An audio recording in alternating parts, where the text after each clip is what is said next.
custom tonight for whatever feels right. We're doing it our way, just acting our age. One day we'll look back, just shaking our heads. But right now we're too fast to slow down just yet. We're doing it our way, just acting our age. Just acting our age. Larry, we come to you from a city that's played host to 10 Super Bowls with an 11th on the way in 2020. Yes, we are in beautiful Miami, Florida. Today, we've got an AFC East matchup between the New England Patriots and the Miami Dolphins. This will be fielded at the 6. Oh, look at the juke. And he'll get across the 20 before he's brought down at about the 23-yard line.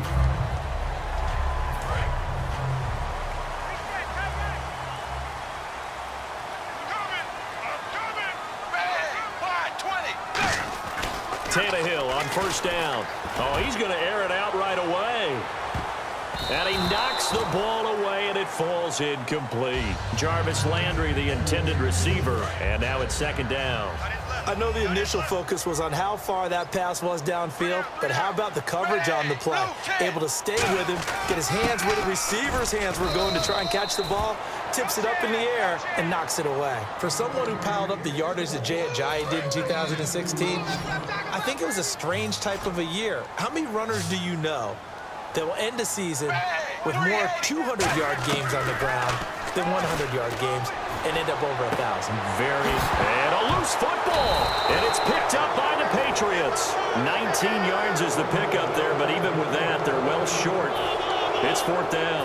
Here come the Patriots again on offense, the Super Bowl champions, and boy, they have been able to do it a lot of times, Charles, with unsung heroes, haven't they? Look at the names that led them to the playoffs. Hogan, White, Lewis, guys you just wouldn't think of. Yeah, Deion Lewis, a fifth-round pick, 3 touchdowns against Houston in the divisional round. Chris Hogan, undrafted. He ends up having 180 yards in receptions, including 5 plays of 20 yards or more against the Pittsburgh Steelers. And how about James White, a 4th-round pick out of Wisconsin? Think about who he played behind while he was at Wisconsin, and he turns out to be the unsung hero of the Super Bowl. Would have been the MVP if it wasn't for Tom Brady. And you mentioned James White at Wisconsin. He was behind who? Melvin Gordon and Monte Ball, right? That's correct.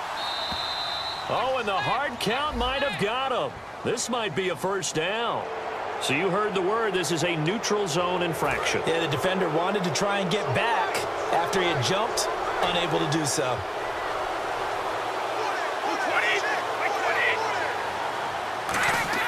They go play action here on first down. And no escaping this time as he'll go down. They got him for a sack. And Ndamukong Suh in there to bury him for a loss of 11.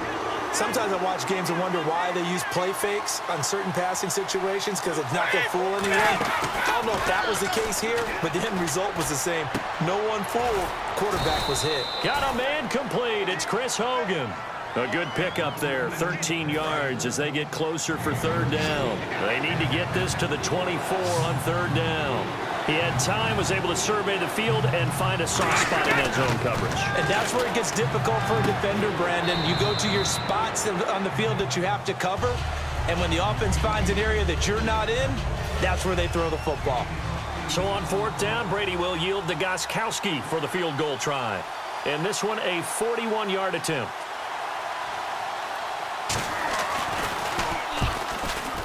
And the 10-year vet knocks it through the goalpost. And the Patriots jump out to a 3-0 lead. So our initial drive here this afternoon results in 3. I'm not sure that was a statement necessarily, but getting points on the road, never a bad thing. No question about it, Brandon. You had a crowd that was all fired up during pregame introductions, yet you're able to quiet them just a little bit by taking the early lead. The Dolphins offense now working their way back onto the field. And last time they coughed it up, led to a field goal. They're fortunate that it only led to a field goal, but still, they're not happy about it. Could you sense the relief, though? Well, this is taken in. It's complete. And he's taken down, but not before he gets this into enemy territory across the 40. Usually hitting a deep post pattern, as we just saw there for a big gainer, that's tough to do because you usually have a safety or two in the middle of the field. But if you hit enough crossers and underneath routes and curls, you start to get those guys creeping up, wanting to make plays on the football. It's the equivalent of a changeup in baseball. You show your other stuff, throw the changeup, and on that play, it worked for big yardage. They run again with a J. Jay's gonna go. And all the way in for a Miami touchdown. J, 38 yards. And the Dolphins are gonna take a first quarter lead. Well, partner, that was another explosive run, and one thing I've learned in our time in this game, yes, the offensive line has to get a lot of credit, but for big runs to occur, the wide receivers have to block well downfield. And then you have to have a good guy carrying the ball too, right? Oh, without a doubt. You need that difference maker lugging the rock. Here's Franks now to kick this one away. Now Dion Lewis to return. And a nice return sets him up pretty good here at the 30-yard line. Okay, partners, New England comes out here to take the field on offense. And this is such an interesting story, how they've been able to do it year after year after year. Guys talk about parity in the NFL. Well, New England has kind of transcended that parity, and they've done it with guys that you don't normally think of as household names. The parts keep changing for New England. That's the amazing part on offense, all right? Offensive linemen change, receivers change, running backs change. We know the one constant is Tom Brady, and that's a huge deal for them. But to be able to do it in what you call the parity times, and you're exactly right, everyone's supposed to be pretty equal. New England still a top 10 offense year in and year out. In 2016, they were number 4, and that helped them with a number 1 ranked defense as well. On second down, here's Brady. Over the middle, and it's incomplete. Julian Edelman, the intended receiver, and it'll bring up third down. Always give a little extra credit to a defensive back who makes a play on a slant route, especially in man coverage, because you have so much to think about, and your number one thing is not getting beat inside. Well, that's exactly the route that was run. Typically, they try and body up a defensive back and keep him away from the football, but he's able to get through him and make a play on it and knock it away.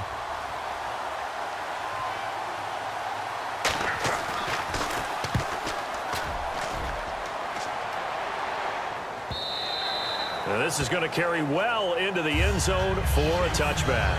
And out come the Dolphins now. And they were able to punch it in the end zone last time. They'll be looking to do that again here for the defense. Obviously, they'll be looking to stop them from punching it back in the end zone. It always is punch-counter-punch, isn't it? He's got a man complete. A big play there for the Dolphins. 37 yards. And the offense lining up 1st and 10. A nice job there, Charles. They picked up the blitz, were able to complete the pass. That had the total feel of a quarterback in control. Red blitz, got him into the right protection scheme, so he doesn't get hit back there. He's got a chance to step up with supreme confidence and deliver it downfield for a nice completion. Second down following the run. Some runs are blocked so well, you almost forget that someone has to carry the ball to gain the yardage. The leverage by the offensive line to create space up front, really well done. They get 6 on the pickup there as the drive will continue.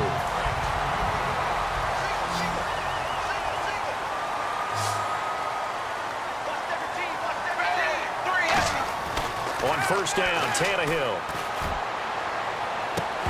And his throw is incomplete. 10 yards still left on second down. They come out with 1 back and 3 tight ends. Tannehill. It's caught. Cameron, left side. And he will take it in for a Dolphins touchdown. Jordan Cameron, 28 yards. And the Dolphins are able to grow their lead. It used to be that if you were a big wide receiver and the coaches wanted to make you a tight end, you resisted the move. Now it's almost a glamour position because they have the mismatch advantage. Are you going to cover them with a linebacker? They're probably faster. A defensive back? They're going to be bigger. Tight end is the new big-time position. And here's Lewis.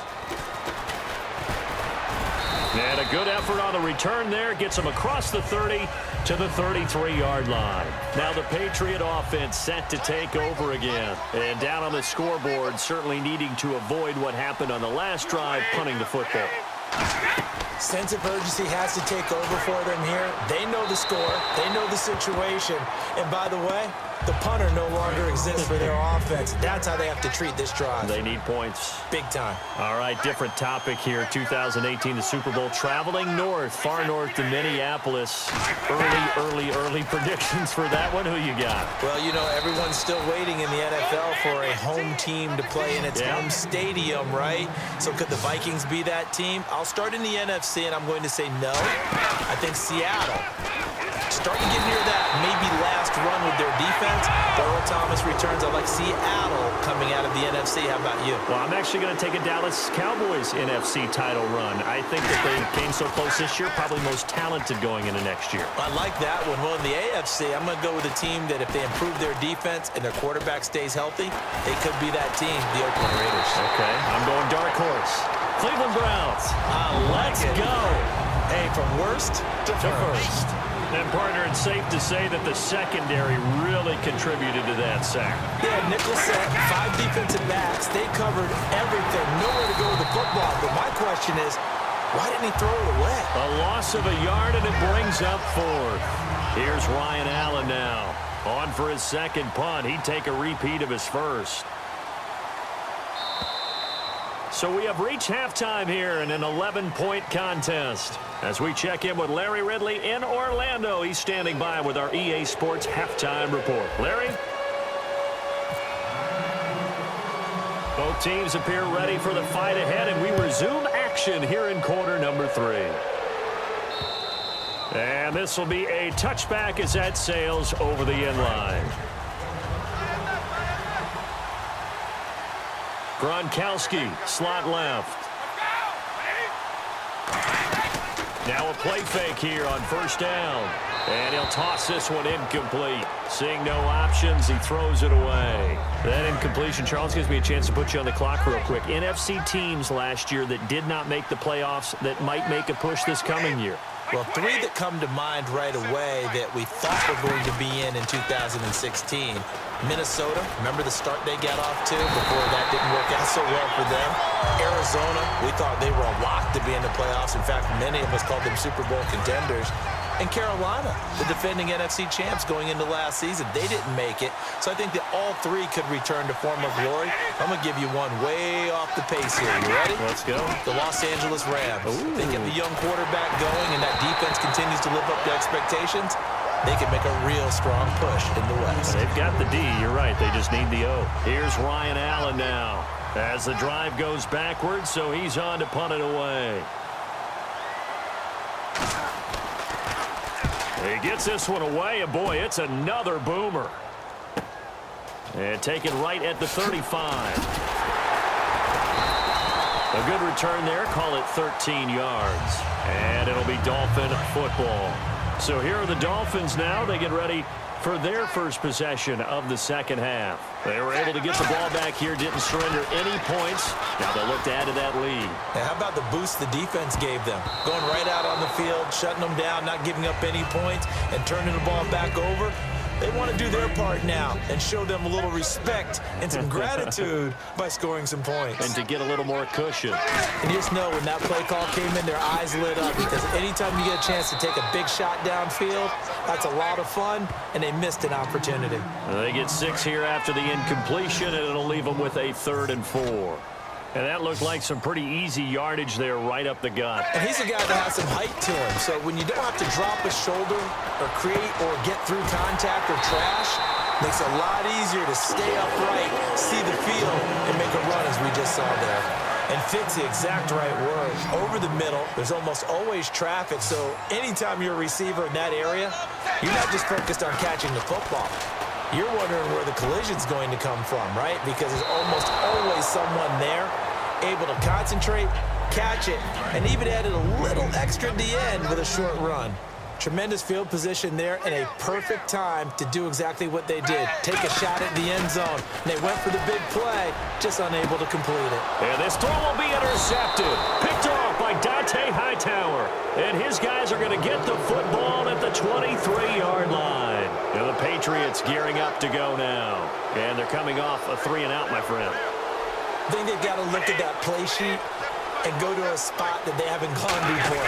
Time to shake things up a little bit to try and get this offense moving. Okay, so how do you do that? How do you shake things up? You look at what you called before, realize it hasn't worked Go to somewhere something else. and maybe try and find one of those special plays from one of your better players, and maybe try and hit something big and get things going in the excitement area. They'll run again with Blunt. And he is going to lose yardage here. It'll be a loss of 1, and that's going to lead to a 3rd and 12. When you're putting together a formula for winning defense, it's exactly what we're seeing in this game. Controlling the line of scrimmage, attacking, and changing everything so that now they're playing in the offense's backfield. They're playing an excellent game. Trying to squeeze it into Edelman, and it's intercepted. A great read, and it's picked off. And his guys are going to take over at the 34-yard line. And the Dolphins offense now ready to go back out on the field. And following the interception, we'll see what they can put together on this drive. I'm hearing my old college coach right now. He always used to tell us before every game, the team making the fewest mistakes will win. What they're hoping is that last mistake is their only one of the game. Coaches, that's all they talk about, turnovers, right? Minimizing those and maximizing opportunities.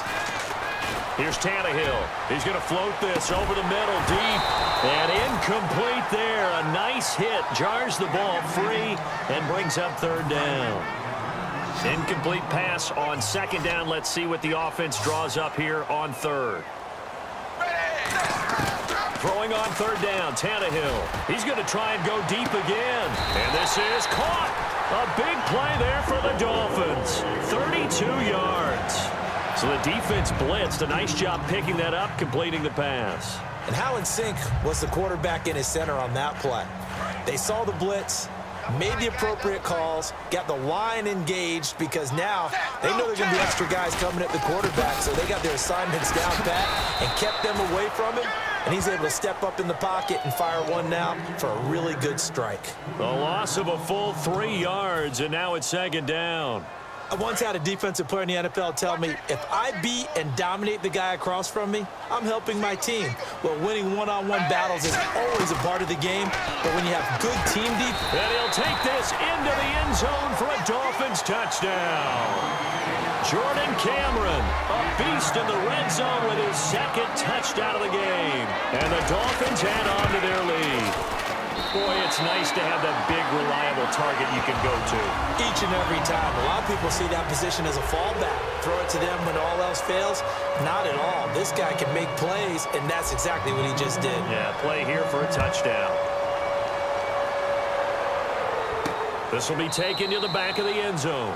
And no thought to bring this one out. He'll just go down to a knee, and he'll take over at the 25. The Patriot offense now set to come back out onto the field. And following the interception, just any interception, are you a little bit more cautious when you start that next drive, or no, you just throw that out the window? I think you are. I don't think that there's any way you can run back out there and go, totally didn't affect me. Let's just go ahead and be loose with the football again. You're going to take care of it, but you have to be careful about being too cautious because now you can't run any offense at all. Still want to attack. We'll see how they attack them here. Back now in Miami. It's Patriot football, but they trail here as we begin the 4th quarter. And the offense will be looking to get at least some of this yardage back here. It's 2nd and 12.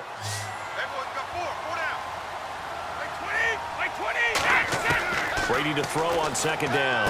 And a first hookup with his all-pro tight end, Rob Gronkowski. A good gain of 14 there, and it moves the chains. Well, there it is. Brady connecting with Gronk, but at this stage of the game, this is kind of late for them. I'm used to this happening right out of the gate. Yeah, we were thinking we would see this per usual. 1st quarter, definitely 2nd quarter, but not the case. And their offense not moving the ball like they normally. And no escaping this time as he'll go down. They got him for a sack.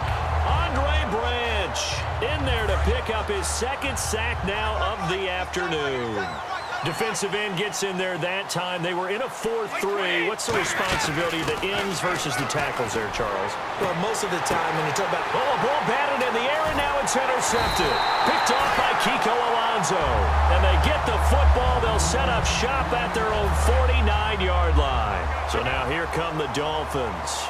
This spot in the fourth quarter with that deficit, had to throw the football. Unfortunately, there's the risk of big turnover. And you know you're going to be throwing against nickel, dime, all sorts of exotic defenses, but you have to do it anyway. Ordinarily, you might want to run the football a little bit, try and get them out of it. But as you noted, this time of the game, this point on the clock, had to throw it. They stay on the ground. Again, it's Ajayi. And he'll get it inside the 40 to the 39. It's a pickup of 6 and good enough to move the chains. So many teams want to throw the ball in this situation nowadays, but I love watching a team that has enough confidence to go ahead and run the football in that situation. It's almost a tendency breaker. And a little floater there is incomplete. Deion Sims is tight end, the intended target. And it's second down.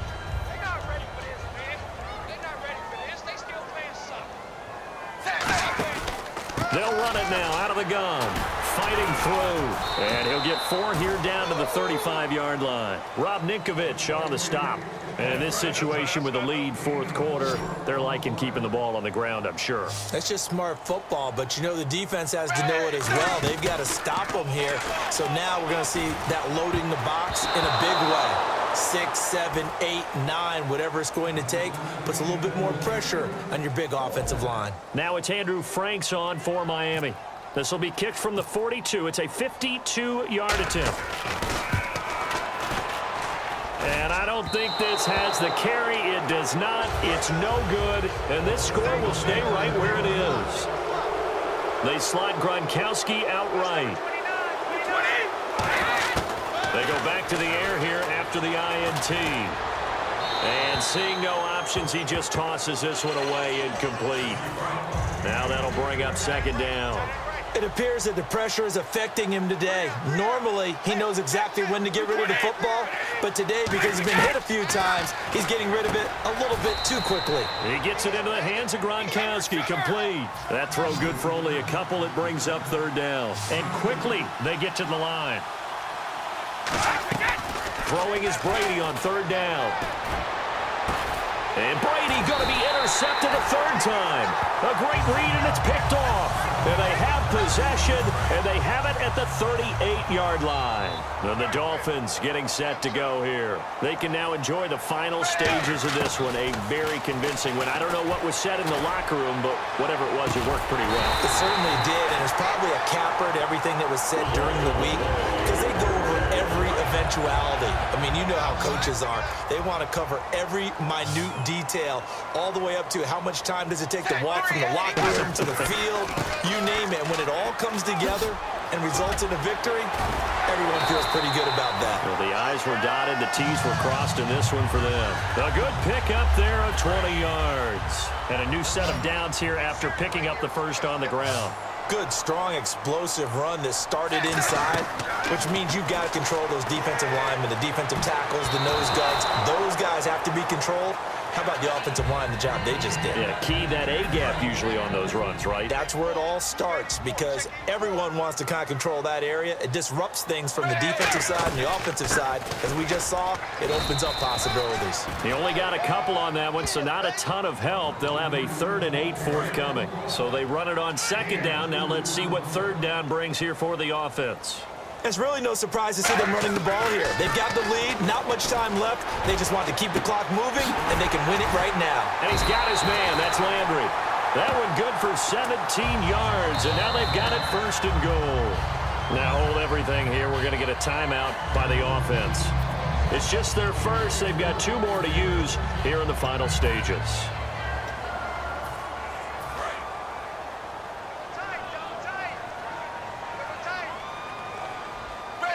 1st and goal from the 1 as they look to punch it in. And he's going to bull his way into the end zone for the Dolphins score. Jay Ajayi, his 2nd touchdown of the afternoon. And the Dolphins are able to grow their lead. Not only touchdown number 2 for him, but a big run to boot. However, still trailing. Still trailing, but not because of his efforts. Boy, he's playing really well, and I love his long speed there, right? Able to get out there and burst all the way to the end zone, and smart enough to keep the ball in his hands and get into the end zone for the touchdown. In 2016, on all levels of football, we're seeing guys drop it before the goal line. What's the rule, Brandon? Run into the goal post. That's right. Before you drop taught the me ball. that. There you go. Wait, 20! Wait, 20! Four down. Trying to shake off the interception from the last drive. He'll look to throw. And that is incomplete. Down to 15 seconds now. And on 2nd and 10 now.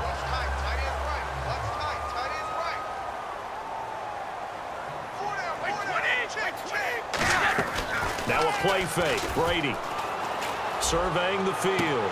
Over the middle, Julian Edelman. It's complete. And he'll be taken down, but not before he gets into enemy territory.